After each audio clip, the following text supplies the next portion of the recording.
এই আন্দোলনের ডাক দেওয়ার পরে এই ডাকে আমাদের যে ভাইয়েরা কিংবা বোনেরা অংশগ্রহণ করেছে, নিজের জীবন দিয়েছে, একদম গুরুতরভাবে আহত হয়েছে কিংবা হামলার শিকার হয়েছে, সেই ভাইদের, বোনদের এবং পরিবারের খোঁজ নেওয়া, অবস্থা জানা এবং সে অনুযায়ী পাশে দাঁড়ানো একদম আমাদের নৈতিকতার জায়গা থেকে দায়বদ্ধতা একটি। আমরা প্রায় 10 জনের একটি টিম এসেছি ঢাকা থেকে। তো আমরা আসলে এই বিষয়গুলোই শুধু শুনবো।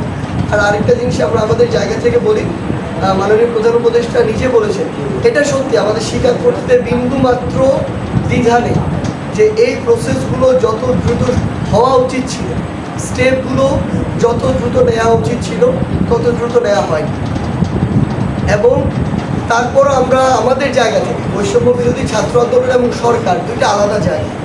আমাদের জায়গা থেকে আমরা প্রতিনিয়ত আমাদের যারা 2 জন শিক্ষার্থী প্রতিনিধি আছে তাদের পক্ষ থেকে এটা বলার চেষ্টা করছি যে এই দ্রুত স্টেপটা নেওয়া প্রয়োজন। অনেক ভাইয়ের আসলে চিকিৎসা দরকার, কিন্তু আর্থিক সমস্যা রয়েছে। আবার অনেকে ঋণগ্রস্ত হয়ে চিকিৎসা করিয়েছেন, ওই ঋণ শোধ করার প্রয়োজন। আমার অনেক শহীদ ভাইয়ের পরিবার রয়েছে যারা তাদের উপার্জনক্ষম ব্যক্তি ছিল, তাদের এখন পরিবারের একটা নাজুক অবস্থা।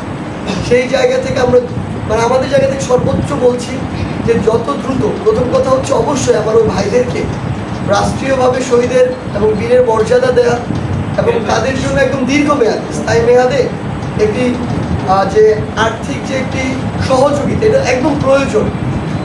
1971 সালে যে মুক্তিযোদ্ধারা, তারা যেমন আমাদের শ্রদ্ধার জায়গায় থাকবে, তাদেরকে যেন সাপোর্ট দেওয়া, যেমন আমরা সমর্থন করে এসেছি, ঠিক একইভাবে এই 24-এর ছাত্র জনতার যে অভ্যুত্থান, এই অভ্যুত্থানেরও কিন্তু এক একজন তারা মুক্তিযোদ্ধা, এক একজন বীর।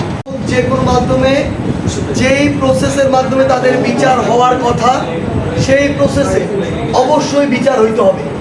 কেউ একজন অতি উৎসাহী হয়ে নিজের জায়গা থেকে ওই ফ্যাসিস্ট সরকারের কাছে নিজেকে তুলে ধরার জন্য অন্যায়ভাবে নির্দেশের বাইরে গিয়ে অনেকে অন্যায় নির্দেশও পালন করছে।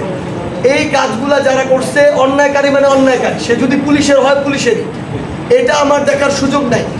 পুলিশ তার যদি বিচার না হয়, তাহলে একজন রাষ্ট্রের অন্য একজন নাগরিকের বিচার করার অধিকারও বা বিচার করার বিষয়টিও প্রশ্নবিদ্ধ হয়।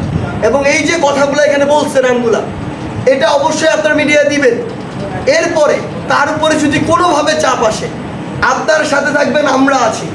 এসব কালপ্রিটগুলা যেভাবে দেশে একটা হত্যাযজ্ঞ ক্রিয়েট করছে, এই কালপ্রিটগুলা যদি আবার পরবর্তীতে এই মানুষগুলোকে মানসিকভাবে একটা চাপে রাখে, তাহলে মনে রাখবেন আপনিও কোনো না কোনো দিন শিকার হবেন এবং সেদিন আপনি অসহায় হয়ে পড়বেন। কারণ যখন আপনার ভয়েসটা রেজ করা উচিত ছিল, আপনারা করেন না। সেই জায়গা থেকে আমরা আমাদের জায়গা থেকে কথা দিচ্ছি, বৈষম্য বিরোধী ছাত্র আন্দোলন এই জায়গায় শতভাগ একমত যে এই সকল কালপ্রিটদের বিচার হইতে হবে। এবং পরবর্তীতে তারা যদি কোনোভাবে, হুমকি তো দূরের কথা, বিন্দুমাত্র কোনো সাইড দিয়ে আমাদের এই ভাইদের কিংবা বোনদের কোনো কিছু বলারও স্পর্ধা দেখায়, আমরা ঐক্যবদ্ধভাবে তাদের বিরুদ্ধে যা ব্যবস্থা নেয় আমরা সেই ব্যবস্থা নিই।